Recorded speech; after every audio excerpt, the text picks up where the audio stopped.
महासागर न्यूज. अजितदादांचं निधन झालं त्यानंतर ही निवडणूक लागलेली आहे. तुम्ही तिथं उमेदवार दिलेला नाहीये. एक प्रकारे तुम्ही सुद्धा त्याला पाठिंबा दिला आहे. तर प्रचारामध्ये सुनेत्रा पवारांच्या तुम्ही सुद्धा उतरणार आहात, स्वतः प्रचार करणार आहे का? अजून काही त्याची चर्चा नाहीच आहे. त्याच्यामुळे जेव्हा चर्चा होईल तेव्हा बघू. बिनविरोध काय होणार आहे की नाही? कारण सपकाळांना सगळे आमदार भेटतात, रोहित पवार भेटले. नाही, मला वाटतं रोहित दादाची काल आज सकाळी मीटिंग झाली सपकाळांबरोबर आणि रोहितनी मनापासून दिलगिरी व्यक्त केली की काँग्रेसच्या बद्दल जे काही वक्तव्य झालं त्यांच्याकडून त्याच्याबद्दल रोहितनी मनापासून दिलगिरी व्यक्त केली की बाबा काय चूक भूल असेल तर माफ करा असं म्हणून रोहितनी जाऊन दिलगिरी व्यक्त केलेली आहे.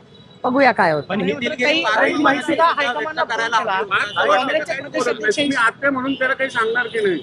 नाही, बघा, आत्या म्हणून जे सांगायचं असतं ना ते घरात सांगायचं असतं, कॅमेरावर नसतं सांगायचं. पार्थ पवारांनी सुद्धा दिलगिरी व्यक्त केली पाहिजे असं वाटतं का? कारण की काल सुद्धा सुनेत्रा पवारांनी हर्षवर्धन सपकाळांना पाठिंब्यासाठी फोन केला. मला खरंच याच्यातली काही माहिती नाही. याचं कारण माझं काल कुणाशी बोलणं झालेलंच नाही. एकतर दुसरं, भारतावर जे आर्थिक संकट आलेलं आहे, काल युद्ध थांबलेलं आहे, त्याच्यामुळे पुढच्या काही दिवसात LPG असेल, पेट्रोल डिझेल असेल, याच्यात झालेले काही बदल, त्यातून महिला आरक्षणाचं येणारं बिल, त्याचबरोबर महागाई जी झालेली आहे किंवा गॅसचा तुटवडा जो झालेला आहे, ह्या सगळ्या अनेक गोष्टी कालच्या दिवसभरात झालेल्या आहेत.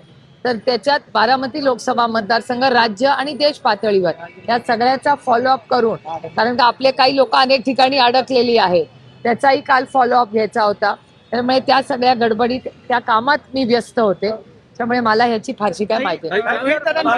रोहित दादांनी प्रदेशाध्यक्षांना ज्यावेळेस भेटायला गेले होते, रोहित पवार म्हटले की पार्थ यांचा भाऊ म्हणून मी दिलगिरी व्यक्त करतो. त्यावरती प्रदेशाध्यक्षांनी चिनीतलांना फोन लावला.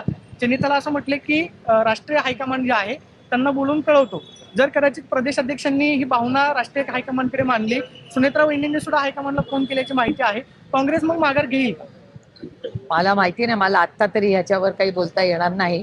पण रोहितनी मनापासून काँग्रेसला जर काही दुखवलं झालं असेल तर मनापासून त्यांनी एक मोठा भाऊ म्हणून अतिशय जबाबदारी पद्धतीने दिलगिरी व्यक्त केलेली आहे. ही चांगल्या संस्कारांची गोष्ट तुम्ही आहे. पण आवाहन करणार का काँग्रेसला? कारण तुमचे संबंध आहे. अनेक निवडणुका जेव्हा लागल्या अशा सिच्युएशन नंतर तेव्हा कोणी उमेदवार दिला नव्हता. तुम्हाला अपेक्षा आहे का की काँग्रेस